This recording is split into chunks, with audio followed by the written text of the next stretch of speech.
episode of Fermented Adventure is brought to you by Fermented Adventure. Dawn, we have a new shirt design. We sure do. Dawn, what's our new shirt design? I have mixed drinks about feelings. Now, I have mixed drinks about feelings. How do people find I have mixed drinks about feelings? They go on our website at fermentedadventure.com. They can click on the apparel tab, and it'll take them right to our merchandise. So click on the apparel tab. They'll find our brand new shirt design, and they'll find other shirt designs as well. Other shirt designs as well. We have tanks, tees, hoodies, glasses, a bunch of different things. And we can still find tequila or cerveza made me do it as well, right? You can find that there as well. And if you want to be fashionable through the rest of the summer, we also have some podcast shirts for people to wear and enjoy going around and saying, hey, you listen to the Fermented Adventure podcast too? Yes, and don't forget our May Contain Whiskey shirt too. So go to fermentedadventure.com, click on the apparel tab, buy the merchandise. Cheers!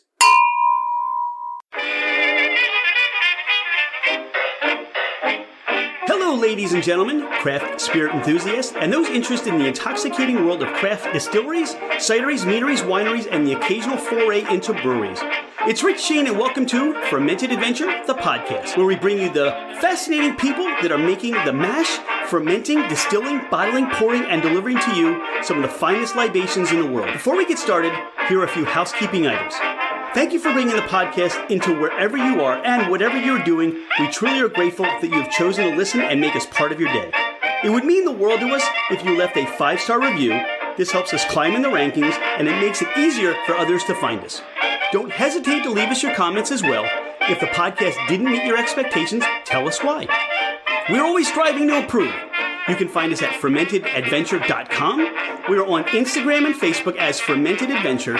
Email us at fermentedadventure@gmail.com. All right, FA Nation, let's meet our guest. He's Brenden Raulerson. I'm Rich Shane. Dawn Ranieri's here, and this is Fermented Adventure, the podcast. And today we're going to be talking Glen Moray. And Brenden, I'm so excited. These little bottles of deliciousness have come via UPS, and we get to sit down and talk Glen Moray today. Welcome to the podcast. Hey, thanks for having me. You're very welcome. So talk about Glen Moray. Now, I'm from Philadelphia, and here in Philadelphia, we would pronounce that Glen Moray. Talk about Glen Moray and how all that got started. Yeah, so Glen Moray's a distillery that's been going since 1897. So on and off in the same location in Elgin, which sits right at the heart of kind of the Speyside region for Scotland. And they really kind of made their bones about trying out different kind of wine cask finishes. And so, that's really what I hope we get to showcase today. And some of the samples I sent you, it's just a great distillery that's, kind of pushing the boundaries of what we can do in maturation while maintaining that just very classic true form Speyside style. Now, we met at Bar Convent, Brooklyn, and I'm curious from your experience, what was the feedback like there? What was the, follow-up as people visited your booth and you got to introduce? I had, this is meeting with you. That was the first time I had Glen Moray. Talk about that experience for you. Yeah. So, I started working with this brand about a year and a half ago. And really the idea behind that was, what can we do to really start pushing Glen Moray and get it kind of into people's perspectives and get it kind of into that Scotch lexicon with people, because it's a phenomenal product. But, Scotch is such a saturated market, right? And especially when we're talking about some of these wine cask finishes, there might be some apprehension just reading a bottle and saying Cabernet cask or Chardonnay cask.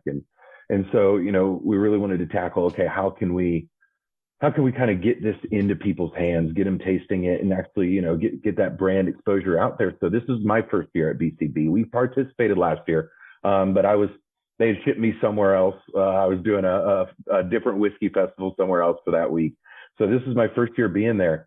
And it was great. I think just kind of the camaraderie, everybody getting in a room together is so invaluable, especially to be able to do it over a couple of days. Most of these whiskey festivals are, a couple hours, you're in, you're out. Everybody's kind of rushing to, get to the booths they want. And sometimes it doesn't leave space for exploration. So So I think, BCB was great because, it was over 3 days. It felt like a week we were there.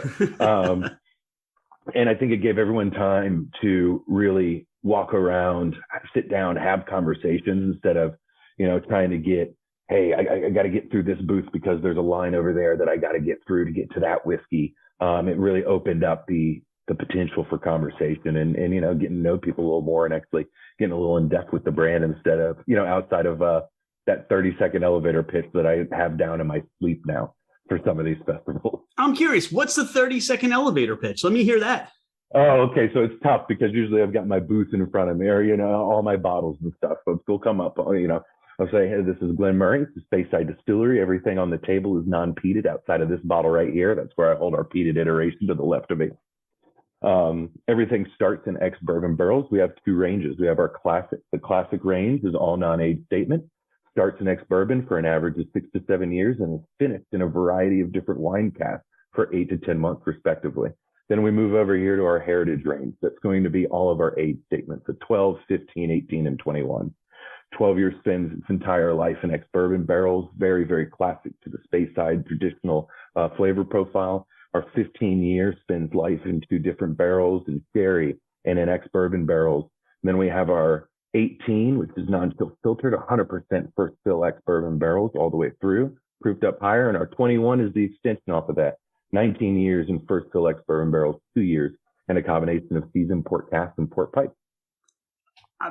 If there was an award I could give for 30-second pitches, you nailed it. That's like all the judges are given 10s for that. That's tremendous. And that's in my head. Like I said, I say it in my sleep. I say it a million times at Whiskey Fest and Whiskey X. But it's great. I mean, it's great. We have a huge range. Some of these festivals all have upwards of 10 to 11 bottles on the table of just different SKUs for people to try. So it's great to kind of have what I like to say, a menu for people. We've got a range, our classic range is really kind of non-age statement and driven for new consumers, maybe people who are a little hesitant to get into the Scotch world or haven't had a great Scotch experience, we kind of offer a variety of different things to say like, hey, does this pique your interest? If it does, let's get in here and try it.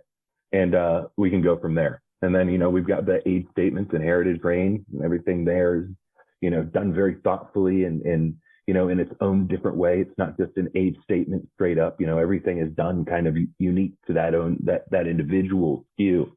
So yeah, it's all done very purposefully. And there's some great whiskeys between those 10 on the table that I think anybody will be able to walk up and enjoy something. I don't want to gloss over this, but you spoke to the origination of the distillery of 1897. Mm-hmm. And there's a lot of rich history that has emanated from that beginning to where we are today. Can you talk more about the history of the distillery, some of the family, and just, I think that when people understand how what is in the bottle got here from the start to where we are today, roughly, I think there's more of a connection to what that liquid that they're now enjoying, that whiskey, that juice, that expression that they're enjoying, so they can make that connection. Yeah, of course. So, starting early, like with most of these distilleries, it originated out of a brewery. And so, in 1897, they established this Glen Moray Distillery. Again, it sits right on the outskirts of Elgin. It's the only distillery there. What's beautiful is, I think when we were there last September, you could walk, 10 minutes down the road and you're inside the Gordon and MacPhail store. So, it's just like the area is so rich and just kind of like what Scotland and Scots really, you just feel it while you're there and at the distillery. And, even as early as the early 1900s, they were, at that time, what they called mellowing. This is before we started with maturation and secondary maturation, double maturation, all of these terms that we see on bottles that are littered across the shelves at our stores now. They're using mellowed, and even that early, everything was going into Chardonnay or Chenin Blanc barrels because it's kind of what was available and what they had. And the distillery has changed hands a handful of times. It's been on and off in that time. I'd love to say that it was, since 1897, consistent nonstop distillation, but, there's been some breaks. until recently, you know, the La Martini Cask Chardonnay brand or group took over Glen Moray from, I believe it was still housed under LVMH at that time.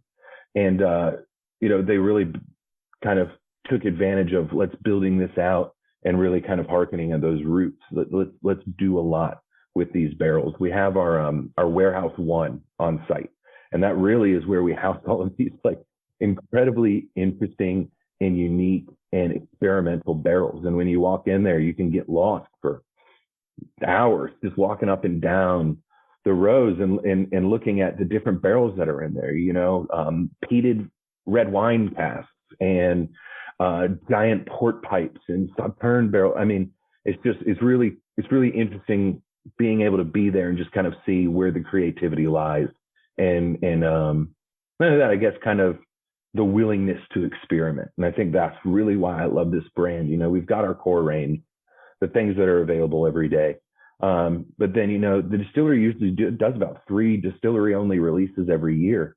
Last year it was, you know, a Barolo finish. I want to say a Tokai barrel, and I'm blanking on the third, but, you know, they really are not afraid to push the boundaries and harken back to those roots of, you know, hey, let's mess around with a lot of different wine barrels and see what comes out. It might not be good sometimes, or sometimes it might be something that a very select amount of people really find great, and you know, others, you know, it's kind of love or hate. But I appreciate the willingness to kind of risk it and put it out there just to say, hey, you know, we love it. Do you?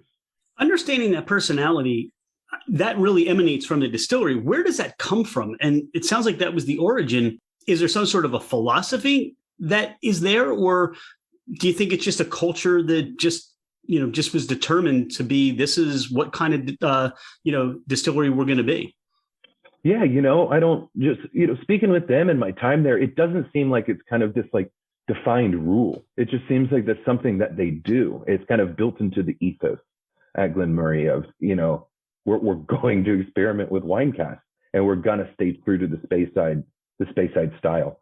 And so it's great when you do a tour there, like, you know, it doesn't seem forced. There is no kind of advert going on while you're there. You're kind of just there to experience the distillery, walk the warehouse, ask questions, and really just get kind of like these thoughtful answers where, you know, the ethos is really wrapped up at, you know, everyone that's there, this is what they do. They're at Glen Moray. You mentioned the Speyside style. For those that are not familiar with Scotch, maybe bourbon drinkers or maybe Japanese whiskey drinkers, what would be defined as the Speyside style? You know, so it's so tough, right? I think Scotch regions used to be a lot closer to, you know, how we see wine and, you know, terroir driven, not necessarily terroir driven, but you knew if it came from a certain area, it would have these kind of flavor and flavor markers, so to speak. Anymore, I mean, goodness gracious, we're having non-peated Islas that are absolutely selling crazy in the market, and we're having peated Speyside. So, you know, it's all kind of wild now. But I think when you think of the traditional Speyside style, it would always be kind of like fresh, ripe fruit, a little bit. I always got, you know, this kind of honeyness or even honeysuckle with a little bit of vegetable in it. So, you know, unlike Isla where you're heavy peat, or, you know, some of these other territories that would have kind of more defined flavors, you know, grassy earthiness, I think, you know, Speyside just, you know, traditionally just had this kind of like fresh fruit, very, very fresh, very easy, very bright whiskey. You talk about the terroir, and I guess the important thing that is always going to be consistent with with Glen Moray is going to be the grain, where they're sourcing from the farms, which are close by in that region, the movement of air through the warehouses with the barrels, the water that they're using. So there's always going to be that consistency that probably is pronounced in their personality. Sure. You know, and it's funny, when we were over there, we have our global brand ambassador, Ian. And one thing I really took away from him and kind of their mentality at Glen Moray for whiskey making is the idea of flavor being developed in 2 places, in distillation and in maturation. And by distillation, you know, the shape of your still, what's really the quality that's going in, what you're pulling off the still, all of those kind of nuanced, you know, numbers and items and then maturation. Where are you getting your barrels and the quality of the barrels? And it was so interesting to see him break it down. I don't want to say that simply, because we all know it's not, but really to kind of define those two regions, right? And so for us, we have, everything's, we source all local grain, which is incredible, just to keep, that local kind of spirit in the bottle. We have the river. We actually use the River Lossy as the water source as opposed to the River Spey, but that's because it literally runs through and around the distillery. It's right there. It would be how odd would that be to just go somewhere else when you got it in your backyard, right? It would be silly not to utilize it. So, right. I think most when, if you want to use the term terroir when you're talking about Scotch, I think it's more so kind of, I've said this word a lot, but like the ethos of the area that you're in and making sure that, you're kind of capturing that. I'm glad you touched on the distillation process or the size or type of still. And I think that distiller who is working to get the most out of those grains, that fermented juice, that's important. And it's not just the barrel, and it's not just where that water source comes from. As you said, it's everything together. How is it for the distillery? Are you able to talk about with Glen Moray, just sourcing, where these barrels are coming from, and are they still readily available? Where is the distillery as those barrels get older, how they're still imparting flavor into what is being mellowed, which I like that. Sure. I mean, the kind of the specifics of where barrels come from is always a touchy subject. So I can't get into that too much, but there is, and unfortunately we weren't able to go when we were there last September. Obviously it was kind of right at the tapering off of kind of that first big COVID push. Scotland had literally just opened up, and we booked our tickets to the US, and we booked our tickets like 2 weeks later and went. I mean, it was quick. So we had an appointment to go to the cooperage, which is about 40 minutes down the road, where that makes all the barrels for Glen Moray. But unfortunately, we couldn't go there, so I didn't get to see that in person. But I do know that there is, just being there, the utmost care being taken of these barrels, because, it really, they are so vital to the final product and what goes in the bottle. And especially when you get into the warehouse one and you see some of these, I mean, without any specifics, some of these wine barrels, for example, that they're sourcing. I mean, when the producer that's making that wine, and the cost of just a single bottle of one of those wines, you can imagine the cost of just recovering and taking that barrel and bringing it over. So there really is just, I think, a lot of thoughtfulness done. I think what the distillery is lucky for is with kind of that La Martini cask Chardonnay connection, and them being a wine negociant in France, they have those doors open to a lot of these wineries, and I think that's a huge advantage that they readily take advantage of at the distillery, because everyone's trying something different right now. Everyone's trying to move the needle in some way, and there's a lot of great whiskeys coming out. So it's tough to stand out, and to do that, I think you have to be thoughtful and purposeful with what you're doing at every step.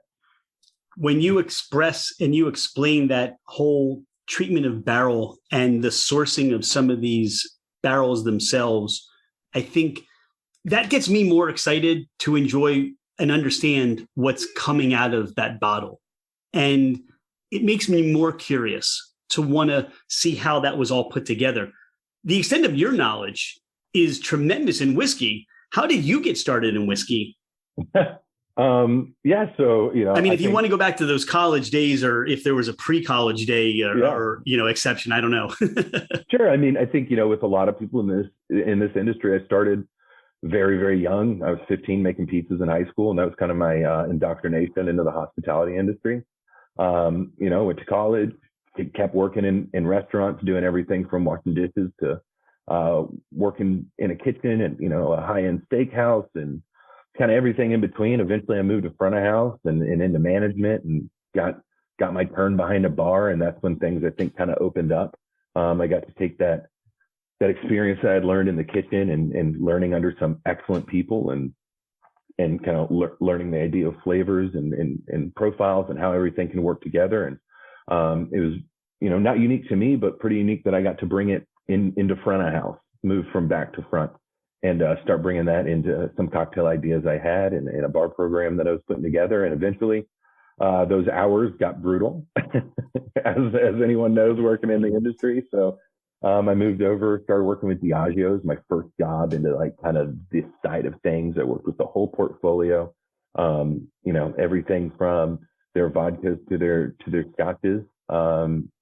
Worked with the distributor. I kind of been trying to do everything I can in this industry. But the big thing I found at the distributor is kind of what I like to call that continued education. So, I started doing my W sets. I started doing, kind of any education training I could to learn more. And, I've got a stack of books outside by my bar and all over this house of just, trying to understand a little more every day about not just whiskey, but spirits in general and in the industry in general. And, just kind of that strive for learning more and more and more. I think that comes out that you have that vast amount of knowledge, but it's that you want to continue to learn, that you want to know more. That's what resonates with me. Yeah, I mean, like, I feel like I'm just even scratching the surface of what I could know about Scotch. I'm reading a book right now, Proof, that, kind of giving me a little more insight to, I think, kind of the science behind distillation. And I'm hoping to learn a little more about that. That's not my strong suit. I definitely prefer drinking it and telling a story about it and spinning a yarn, so to speak. But I think it's cool to push your boundaries and try to figure out, the science behind it and maybe why those being able to talk to a bottle and understand a little more why those flavors developed in there outside of maybe just what barrel it went into. To me, that's fascinating. And that's a good place to start I've got 4 bottles in front of me. Mm-hmm. Which bottle would you suggest that we choose first? Well, so I always like to, from that run, I always like to start people with the classic. Everything else in that pack is kind of built around the classic. So this is our starting point right there. So kind of, when you heard me do my quick pitch earlier, yes. The classic I was taking notes. I was still at the first one. So the classic starts off what we call our classic range. So all those whiskeys you have there are going to be non-age statements. So it starts with the classic, and then there's 4 other wine finishes. I think only 3 came in the pack. The Chardonnay was released a little later after we had put those together, so that one wasn't included.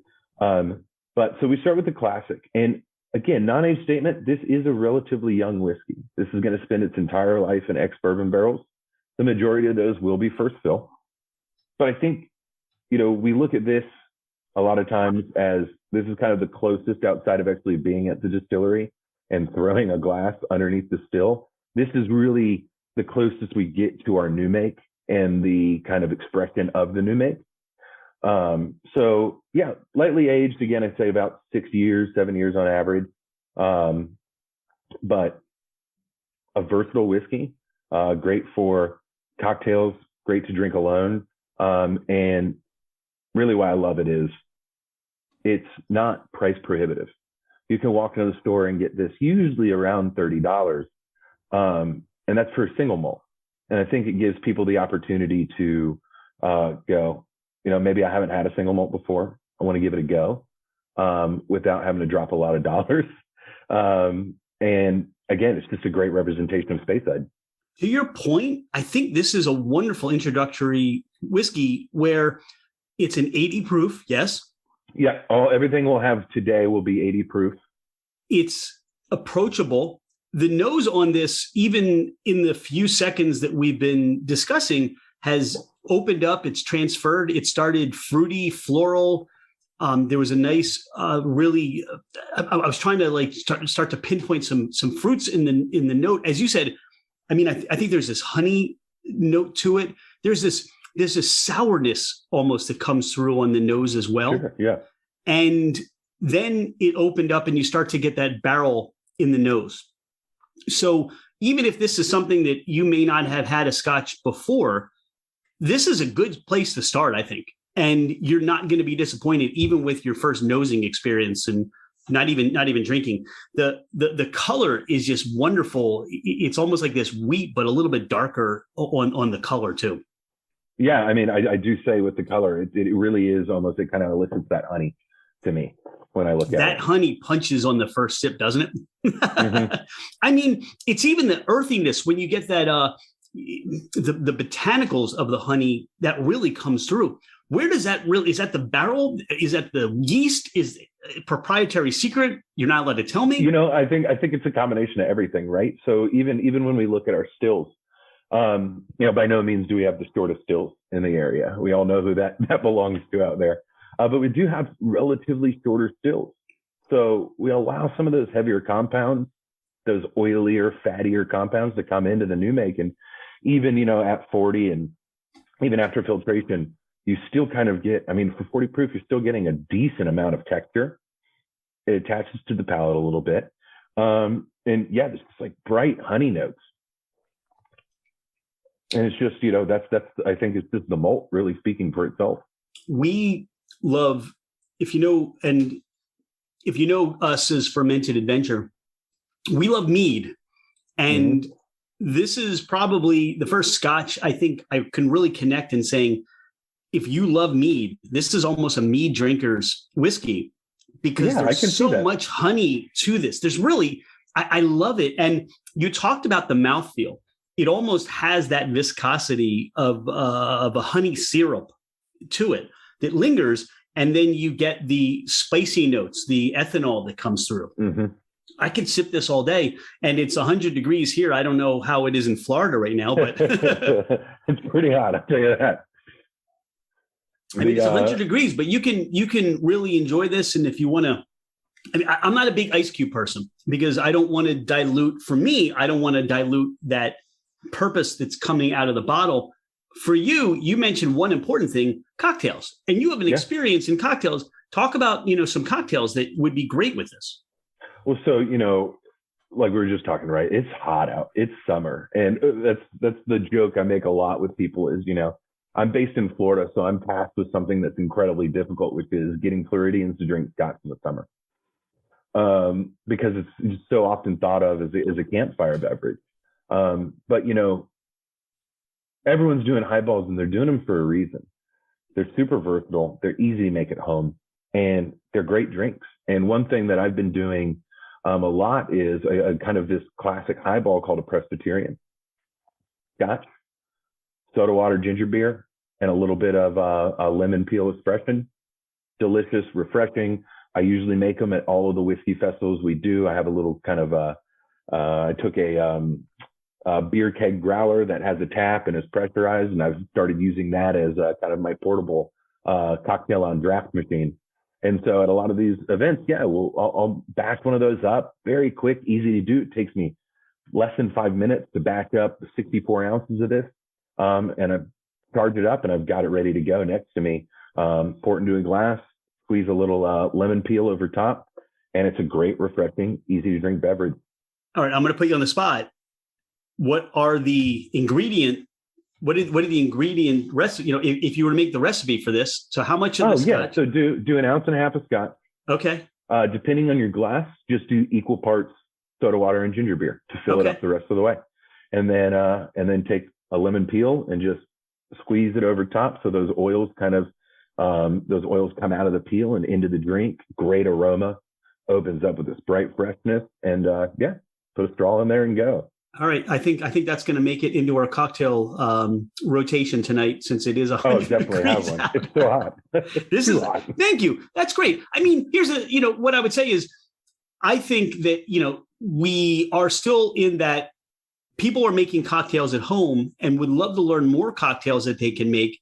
This is a great on its own, just sip this and enjoy. And to your point, campfire, but I don't think that if you have more of a mellow cigar, you can pair this and sit outside on the deck, even on a summer day, fall day. This is something that transfers to all seasons, in my opinion. For sure. And I think, again, that's really when we talk about that kind of menu that we have of all these different whiskeys to try, that part of that mentality is versatility and flexibility, right? Can we drink this year round? And if it's hot. Can we put it in a cocktail? And sure, we can. I definitely, you know, especially with all the classic grains, I generally have a cocktail kind of ready to go for each one of them because they are that versatile. And sometimes it showcases the liquid a little better than maybe just putting it in a glass and tasting it might. As we've been discussing this particular expression, what seems to open up more is you get the grain, the malt, the barley that comes through as it opens up. I think there's also some mintiness, spearmint that lingers on the palate as well. That's just tremendous and delicious. So thank you for that. Which one should we enjoy next? Let's go to the sherry. Let's go to the sherry. And that is the only one I don't have with me right now. Oh, I'll tell you what it tastes like. So with the sherry, right, we're taking that base of the Elgin Classic, and then it'll age for an additional 8 to 10 months in Oloroso sherry barrel. So this is a finish. It's a decent finish, right? 8 to 10 months is pretty good. You're going to get that sherry flavor. It's funny, when I was talking about our heritage range and our age statements, you know, we have the sherry finish right here, and then we've got our 15-year, which is, you know, full maturation in these barrels. 15 years in bourbon barrels, and then spends his whole life in sherry. And you get a massive difference when you're talking about the idea of finishing to kind of full maturation and those flavors really developing and being a little more nuanced. So this is great as a finish because really it's a sherry bomb. It's huge sherry notes up front. And it's kind of all those classic sherry notes that you're looking for, right? Like I always joke with people, I think most US drinkers don't realize that their palates are accustomed to, if not searching for sherry. When we look at kind of all those big single malt producers in the US, I mean, so many of them rely heavily on sherry barrels to impart a lot of their flavors. And, you know, whether the casual drinker knows that or not, this generally is something that they're looking for. So I always, you know, ask the question, right? Well, what do you drink when we're at these events? And, you know, if they say kind of 2 or 3 of those big guys, I know, all right, we're going to start moving you over to our sherry expressions, because I know that's what you're looking for. Whether you know it or not, I know you're looking for sherry. What I can share with you on this, and overall, my experience with sherry cask finishes, they leave me slightly disappointed. Because, as you said, I want to search for that sherry. If you put sherry cask finish on the bottle, I want there to be a representation of the spirit and the sherry. And overall, I find myself disappointed. I am not disappointed with this at all.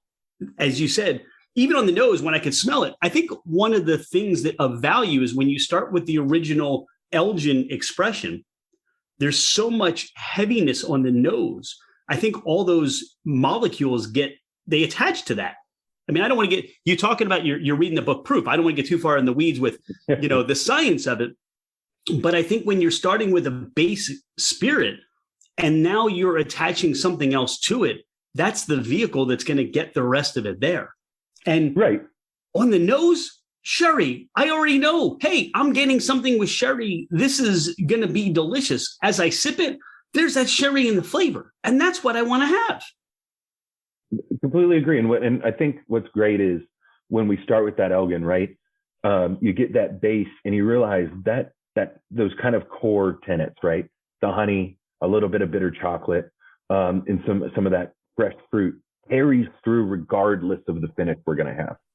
So knowing that as your base, now with the sherry finish, you're just adding even more kind of bitter chocolate, even more baking spices. And now these kind of like darker red fruits instead of with the classic, which kind of came off as kind of like brighter, maybe like green apple or crisper fruits. So I think, it's great to kind of be able to walk through on a flight. And that's really important. I think there's a lot of times where people, if they go, you got to pick one for me. One, that's all I'm trying. Why do we always have to pick one? I know, I wish. And just sit here and hang out for a minute. But, that's, we got to be, in that scenario, I've got to be a little more conservative in my choice because, I don't want to start you somewhere, maybe say our cab cast finish, which I think is phenomenal. But if that's not something you're used to, I don't want you I don't want the brand to be painted in your mind based off of that because it's the first thing you had. So it can be difficult, when you're doing these events to make sure that people kind of understand, if you're going to have one, then I'm going to point you to either the classic or probably our 12 year, because those are just kind of staples. They're the staples for us. They're very straightforward. They're a great representation of the brand. But if you got time to sit down and try a little more stuff, that's when we start getting into the more interesting, and we start really kind of developing, what your palate might be and how we fit in there. You made a number of really great points, and things that stood out with what you just said is, number one, especially with how you're proposing people start to be introduced to the Glen Moray brand if they've not had it, or some of the other expressions if they've not had them. It's hard when you really need to slow down, and you need to do what we're doing a one-on-one is a treat for me, because I get to slow down. I get to talk to somebody that is very knowledgeable about the brand. I'm not already, all right, fill my glass. I'm already thinking about the next place to go. Mm-hmm. Right. And by the, after the first hour, how much can you drink where your palate isn't so influenced and shot anyway? Oh, exactly. And especially when these festivals, a lot of your kind of, I'd say your whiskey guys that come to these festivals with, their palates to the point now where they're like out searching for heavily peated things. So the odds are by the time someone gets to your table, that palate might have been pretty blown out by, hitting, a heavily peated table. Or even, some of these bourbons, and people are going and they're hitting, cask strength and barrel proof. And, that's going to wear you out. So, yeah, the events are fun. If I sample 500 people, I'll have 50, 60 really good conversations with people who are interested, who hang out, kind of stand to the side, and we talk and we talk and we talk. And I'm pouring for the people that just come up and want a glass filled. And, that's great. That's kind of worth it. You can't have the expectations of hitting all 1,000 people that show up. But you never know. I mean, even if you think, somebody didn't care for it, they walk away. I mean, that could have been the best thing they had. It's just a personality that you might not see, that sure. There's that connection. You also said something very important regarding, hey, people start, when they think whiskey, the first thing in their mind, at least tell me if I'm wrong, they're thinking age statement. They're mm-hmm. thinking, if I'm not seeing 12, 18 on a bottle, how good can it be? Exactly. And is that something you find that when people come to, like you said, either the basic or the 12 year? Yeah, for sure. And, it's that, and it's the proverbial nail on a chalkboard for me, smoothness. It's either they want to go for the oldest thing on the table, or they, the question is, well, what's the smoothest? Which is like relative big and ambiguous question of, I don't know. I don't know what's the smoothest to you. But right, it's tough. So, and that's what I try to explain to people, especially with what we do at Glen Moray, right? Is it's not just the same spirit for 12 years, 15, 18, and 21. They're all done differently. So when people come up and they go, well, the 21, right? That's the best. I was like, well, are you partial to port? Because if you don't like port, you're not going to like this. This has spent 2 years in port pipes, which are, like heavy flavor, the 18, it's great.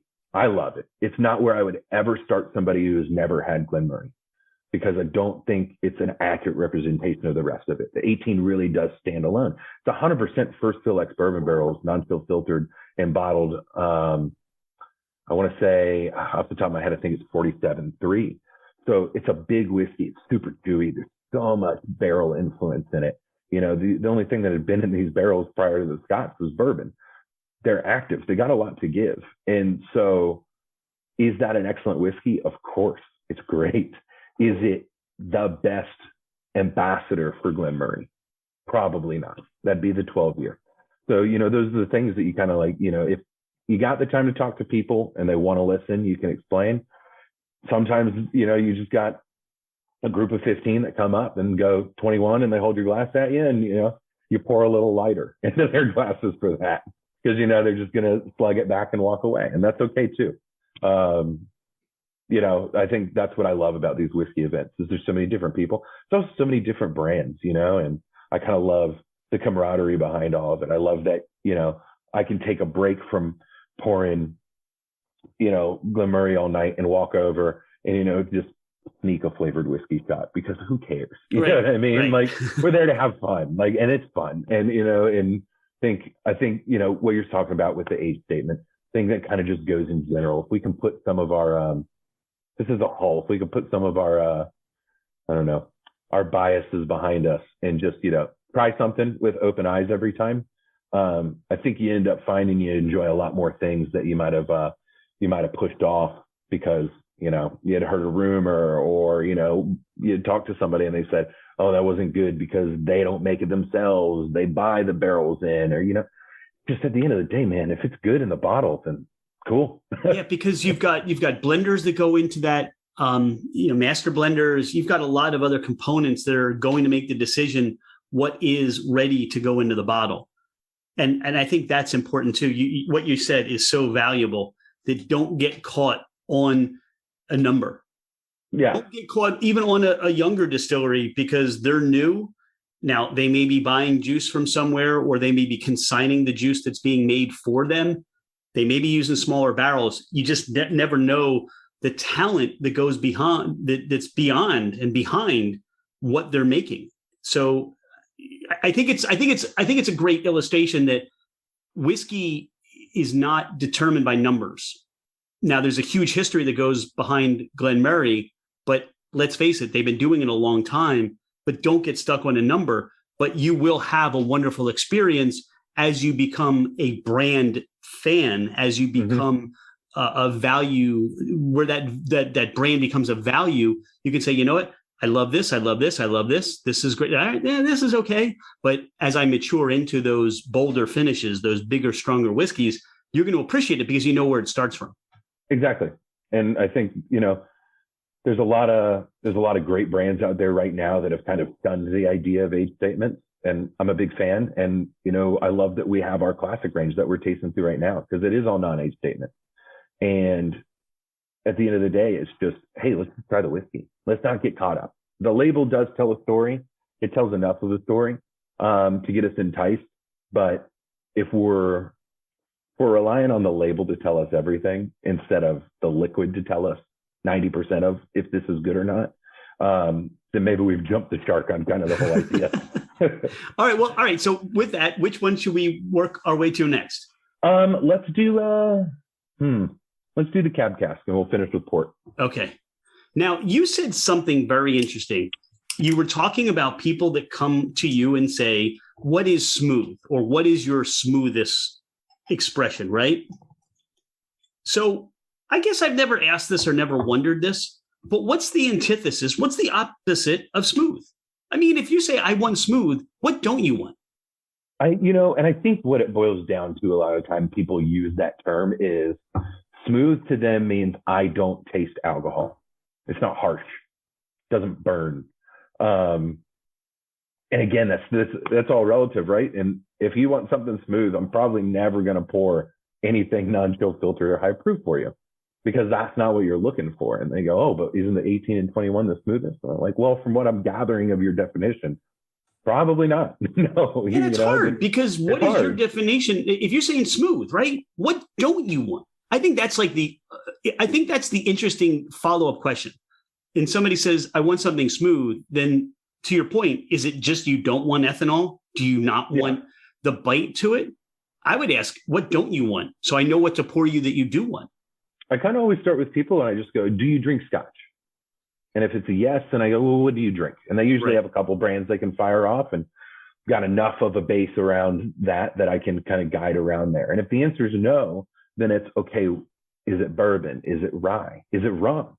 I don't drink whiskey at all. And I don't know why I'm here. I get that a lot. They just show up at the table and I go, I got you. A designated driver. Right here. Yeah, I got a cocktail right here. You like something sweeter. Let's start talking port.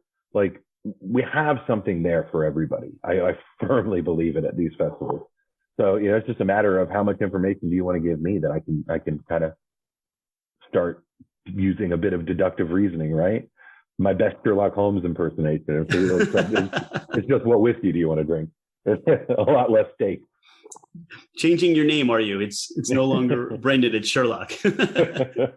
Now, I get, again, on the nose, I get the barrel, the cab. I get the dryness to me that I experience always with that cab finish comes through on the nose and it comes through on the mouthfeel. I'm always left, though, with wanting to have, when I think cab, I want those bold flavors of a cab to come out and be transferred. I feel that they're there in this whiskey. So one thing to note on this, and this is something that goes for our Chardonnay cask as well, is these are French barrels. So it can be a bit misleading, right? So technically this is finished in Bordeaux barrels. So I always like to make that point because people see cab and they start thinking like, okay, I'm gonna start looking for these big California Napa Valley cab flavors and a lot of this kind of like fruitiness, and it's not. These are old world French barrels. So I think you do get a little more of that minerality, and there is fruit there, but it's subdued and it's tannic. And you don't see a lot of well, you're starting to see it more and more, but you in the past hadn't seen a lot of distilleries do a lot with still wines, right? Your fortified wines have always, sherry, port, sauternes. Now we're seeing a bunch of people do Tokai, including, we released one last year, Manzanilla, Madeira, a lot of these kind of like fortified, very rich wines, but you don't see a ton of still wines. And that's really when I get somebody to sit down and talk Glen Moray, I love to have them try the cab or the chard because it's unique. And I promise you won't try something that kind of hits the way this does. I'm so glad that you took me through that because you were in tune with my experience. I and my palate are expecting this boldness. That's what my impression is of what I think I want in that cab finish. Now you've transferred that to understand a different way of drinking this.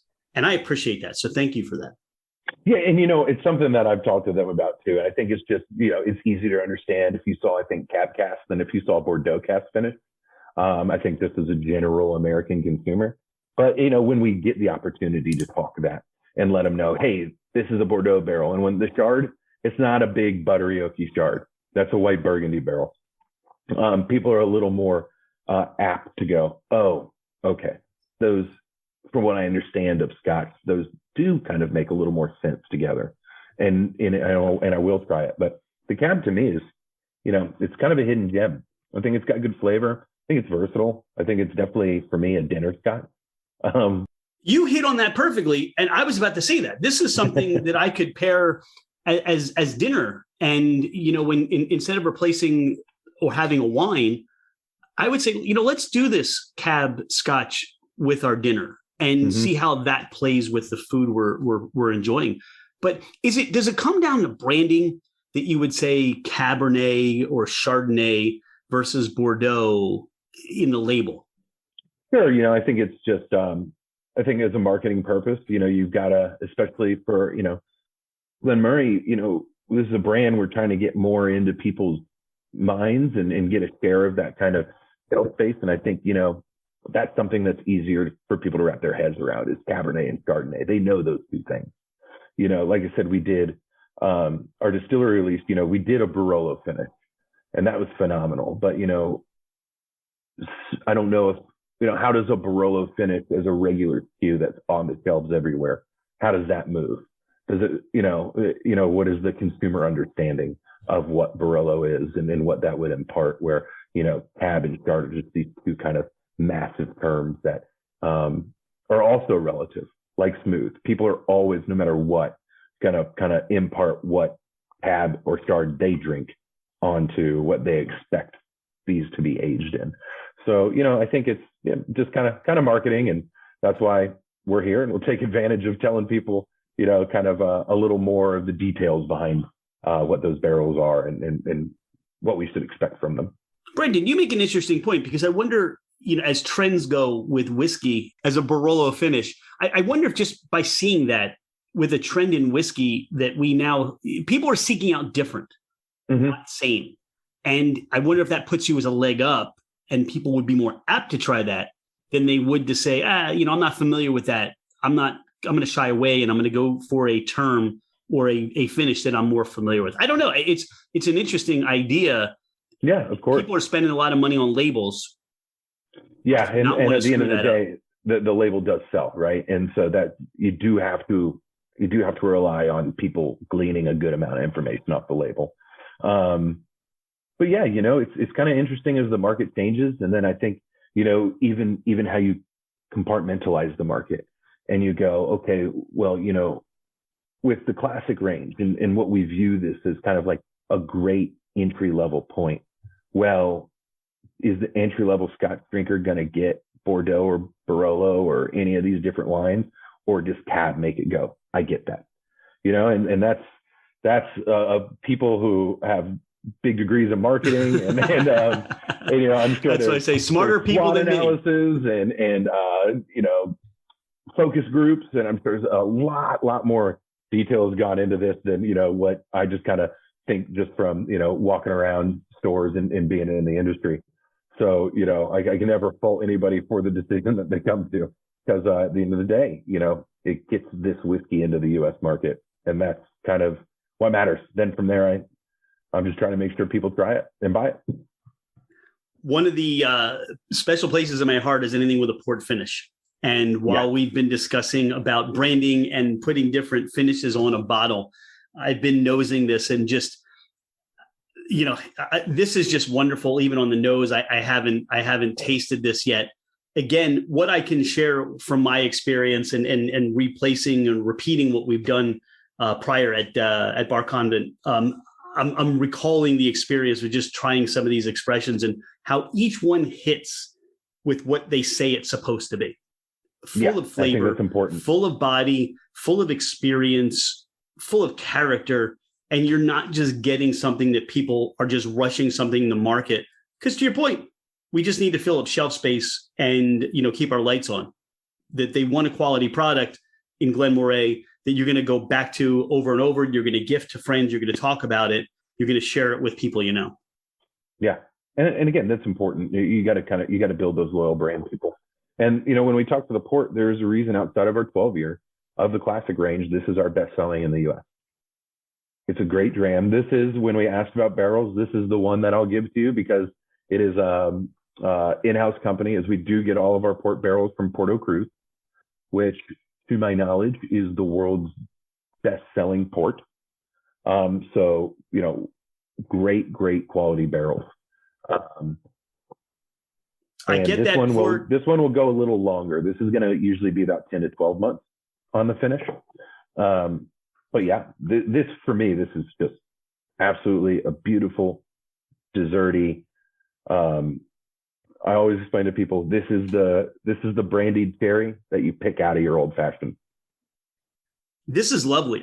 What I will share is I almost feel like, again, I'm drinking a port that's a whiskey. I'm not drinking a whiskey that's flavored with port, which a lot of times happens at, it's our port finish. Well, what'd you do with the port? Where did it go? Right. Well, it spent some time in a barrel that said port. I don't know. It could have said, port of Long Island. I don't know if that's a port, right? But the barrel said port. It's somewhere on the barrel it said port, right? But this is a port whiskey. This is whiskey that has so much port character to it. And as you said, I can make an old fashioned out of this. I would love to just, soak some cherries in this and, just do some different things. And this is lovely. This is just wonderful. And I can see why you would, say this is what you want to try. If you have a little time or you don't have time, this is where we're going first. Yeah. And, you talked about cigars earlier. For me, this is out of our classic range. This is my cigar whiskey.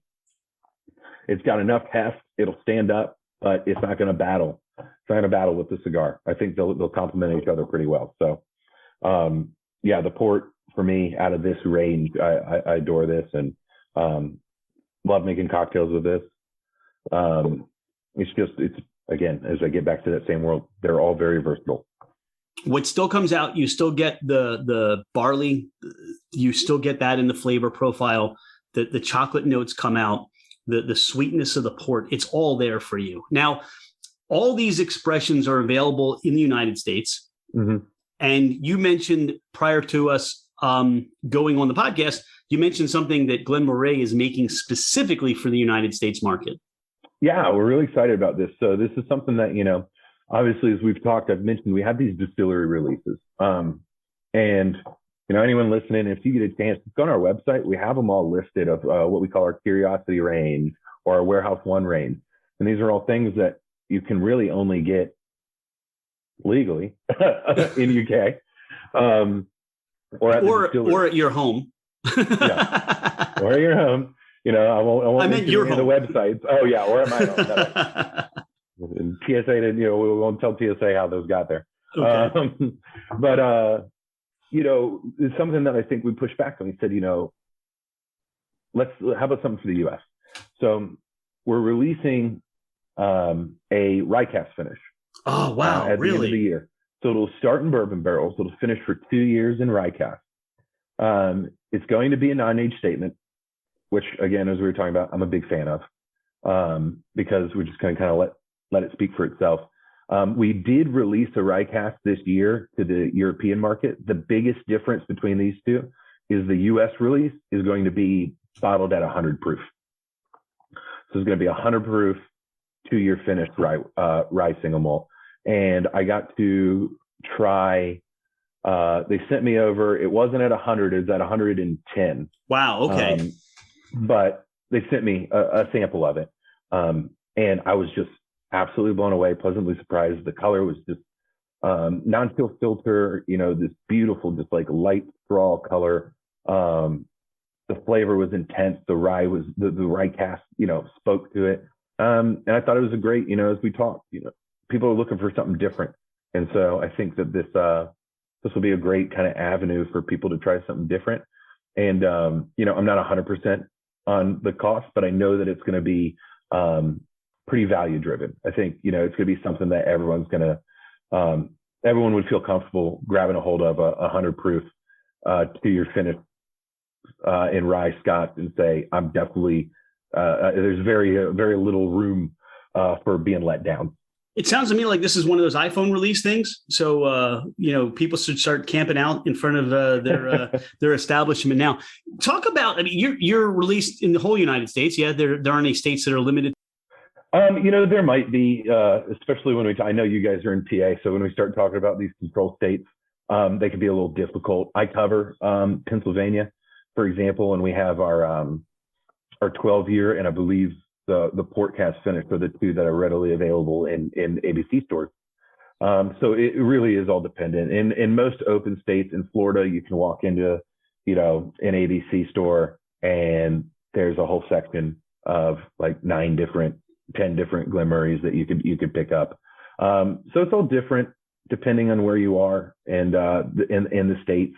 And that's why we go to New Jersey and Delaware. Exactly. It's funny. I was just up working in New Hampshire, and New Hampshire's like really tiny. But they're one of the top selling liquor states because they sell everything really cheap, and pretty much all of New England commutes into New Hampshire, buys their liquor and goes home.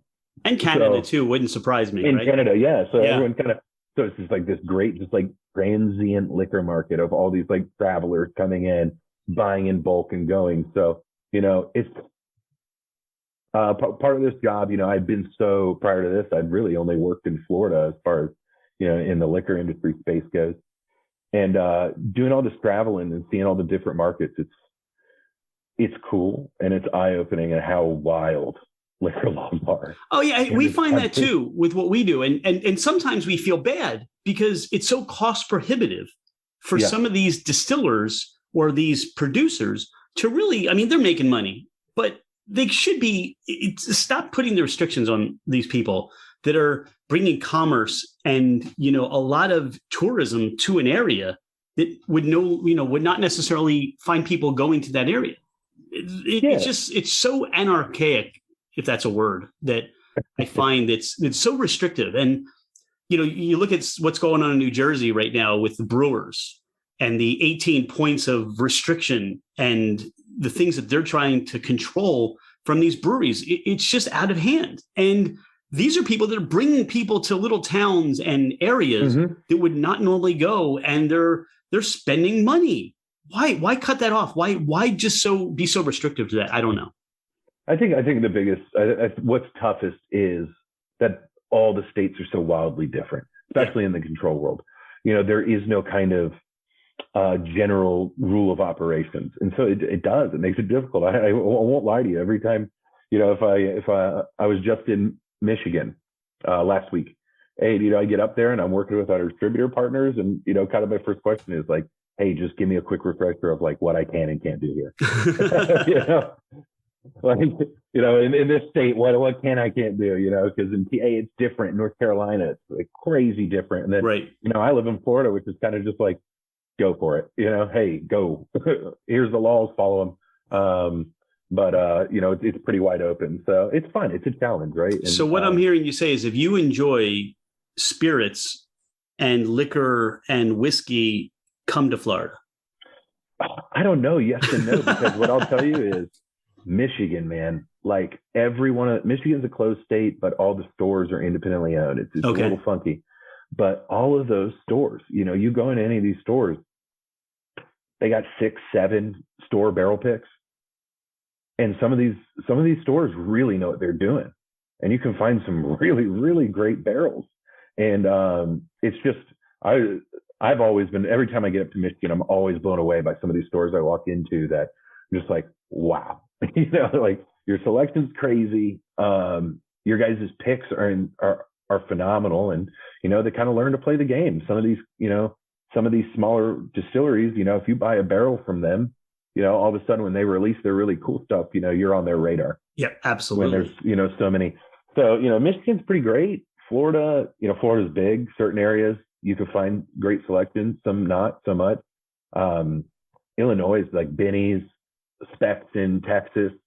They always have, excellent selections. So it's kind of, and I'm one of those guys too, where I'll drive around, if we're in an area and I'm popping in, and even when I'm out working and, we're stopping in these liquor stores after I'm done talking to them and we do our sales pitch and, our deals and our handshakes and everything. I walk the store and I try to find some stuff that, I can't get, or, stuff that maybe they have on their shelf that they don't know is sitting there. Even I found a place in Tampa, I found a Glen Moray 12-year from when they were still housed under Glen Moray and LVM8. So, I mean, this thing's got to be, I would say, pushing 20 years old, unopened. So I just bought it. And now I can, do a vertical tasting between our current 12 and what was happening then, Yeah, that's a whiskey hunter's really cool mentality. You never stop wanting to experience something different, something new, find that bottle that is out there that, wow, I can't believe this is still on the shelf. Why didn't anybody else buy this, right? Yeah, it's, but I'm so frugal. So it's got to be value driven. I love a good like clearance where I go like, why is this on clearance? Well, nobody bought it. I go, oh, I'll buy it because this is great. I'll buy it. I'll take it. Nobody, people didn't know. I guess. Yeah, exactly. People didn't know. So, Brenden, you mentioned a bunch of shows or events that you do. Are there some coming up that people can put on their radar and calendar that they can stop by? And if they haven't tried Glen Moray, they want to try some of these expressions, where can people find you? Oh, yeah. So literally after we get off this call, I'm going to start my packing. I leave tomorrow for Tales of the Cocktail in New Orleans. So we'll be there all week. And we have, if anyone's we have events lined up the whole week. Not only working with Glen Moray, I also, the same parent company owns Cutty Start and an agricultural rum called St. James out of Martinique. So I do work with both those brands too. So we'll be doing a ton of events the whole week in New Orleans. Hosted up at the Sazerac House during the day, and then at night, different spot events at different bars. And then we've got the Whiskey X and Whiskey Fest schedule. We'll be at all those events. So Denver's coming up in September. A great one every year, which is Whiskey X in Vegas. I'm not a huge Vegas person, but that event is phenomenal. Last year they had this band St. Paul and the Broken Bones play. They've got them playing again. Excellent band, great time. I highly suggest if anyone gets a chance. So if you do one whiskey event in your area that you can, I always suggest Whiskey X. They really do a cool event there. But yeah, that's where we'll be, just kind of bouncing around and bouncing different markets. I'll be back in, I think the next time I'm up in PA, I'll be in Pittsburgh, but probably in Philly later on in the year too. So I'm in and out. I'm everywhere. When you're in the area, definitely give us a shout, as you've now become a friend of Fermented Adventure. Brenden, is there anything we haven't talked about on the podcast? Anything you want people to know? No, I would say, we're pretty active on social, either on the Glen Moray USA page or my personal page, which is Glen Moray _Brenden.